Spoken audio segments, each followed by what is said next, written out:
नमस्कार आप सबको। नमस्कार। जय आरसीएम, जय आरसीएम, जय आरसीएम। जय नाम मिलन पंडित एंड आरसीएम बिजनेस से मेरी एसोसिएशन सिंस लास्ट 21 ईयर्स से है।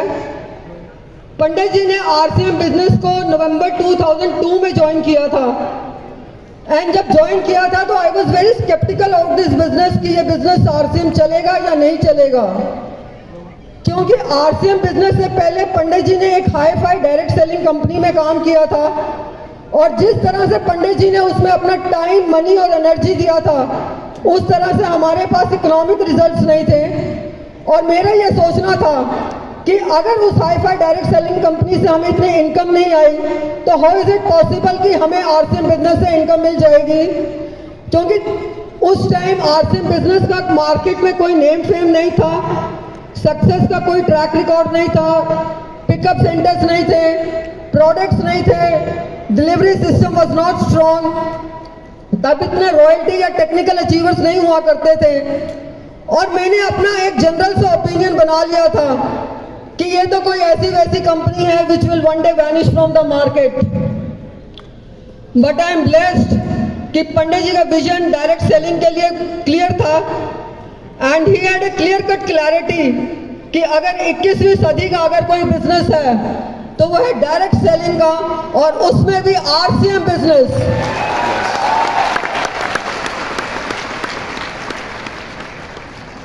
बिकॉज आरसीएम बिजनेस हमारे इंडियन रेट, कल्चर और मेंटालिटी के हिसाब से डिजाइंड है एंड पंडित जी ने दीवानगी की हद से आरसीएम बिजनेस को बिल्ड किया, क्योंकि वे आरसीएम बिजनेस के कंसेप्ट से he was emotionally very attached. Uttarakhand से एक डिस्ट्रीब्यूटर है, उन्होंने मेरे साथ अपना एक इंस्टेंस शेयर किया कि पंडित जी ने नाइट स्टे उनके घर पर करी थी एंड नेक्स्ट डे उन्हें अपने स्लीपर्स रैप करने के लिए एक पॉलिथीन चाहिए था एंड दैट डिस्ट्रीब्यूटर उन्होंने आरसीएम का पॉलिथीन बैग दे दिया पंडित जी को अपनी स्लीपर्स रैप करने के लिए, बट पंडित जी ने रिफ्यूज कर दिया उस पॉलिथीन बैग में अपने स्लीपर्स को रैप करने के लिए। पंडित जी की इस कदर इमोशनल रिस्पेक्ट थी इस आरसीएम पॉलिथीन बैग के लिए। जितने भी पुराने डिस्ट्रीब्यूटर्स हैं या सीनियर लीडर्स हैं उन्हें पता होगा इस तरह का दैट टाइम आरसीएम का पॉलिथीन बैग आया करता था, बट पंडित जी इतनी emotional respect even for this polythene bag उन्होंने दी थी। एंड प्रोडक्ट यूज में he was very loyal. That time RCM business का जो वॉशिंग मटेरियल था उस वॉशिंग मटेरियल से मैं पंडित जी की वाइट शर्ट्स प्रॉपरली वॉश नहीं कर पाती थी, बट पंडित जी मुझे अदर ब्रांड का भी वॉशिंग मटेरियल यूज नहीं करने देते थे, रादर वो अपनी वाइट शर्ट्स और एक्स्ट्रा खरीद कर रख लेते थे। एंड घर पर पंडित जी ने जब भी शाम को 8, 9, 10 बजे जब भी आना, उन्होंने इमीडिएटली अपनी शूज नहीं रिमूव करते थे। पूछने पर बताते हैं कि मेरे को अभी फिर से कहीं निकलना पड़ सकता है एंड कॉन्स्टेंटली वो अपने फोन में अपनी टीम के साथ बिजी रहते थे।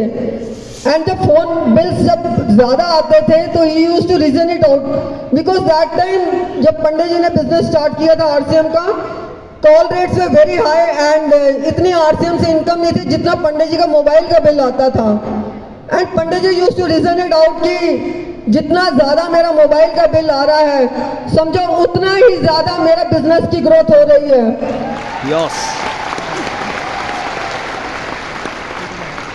एंड 2-3 इंस्टांसेस हैं जो पंडित जी के हैं, लाइक प्रोविडेंट फंड से मैंने अपने किसी अर्जेंट एक्सपेंसेस के लिए पैसे विड्रॉ करे थे, बट पंडित जी ने उस अर्जेंट एक्सपेंसेस को कोई प्रायोरिटी नहीं दी, रादर उस टाइम दिल्ली में आरसीएम बिजनेस का एक सेमिनार था एंड दैट टाइम उस प्रोविडेंट फंड के पैसे से उन्हें ₹30,000 की आरसीएम सेमिनार के लिए टिकट्स पर स्पेंड किया था।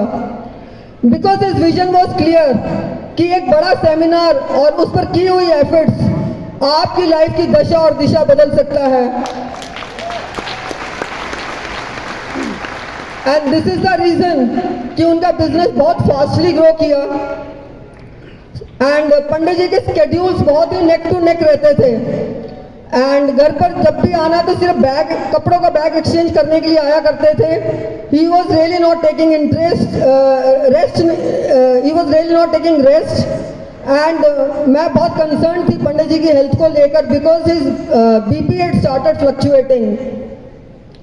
बट पंडित जी ने अपनी हेल्थ पे गौर नहीं किया एंड अनफॉर्चुनेटली 2 सितंबर 2005 को he left us. And till the last he had, अपनी जीवन की जब वो आखिरी सांसें भी ले रहे थे, he had RCM business on his mind. जहाँ पर हम थे पंडित जी के साथ, मैं और मेरे दोनों बेटे, वहाँ पर मोबाइल नेटवर्क नहीं था. मैं बहुत पैनिक की स्टेट में थी. दोनों बेटे छोटे पापा पापा कर रो रहे थे.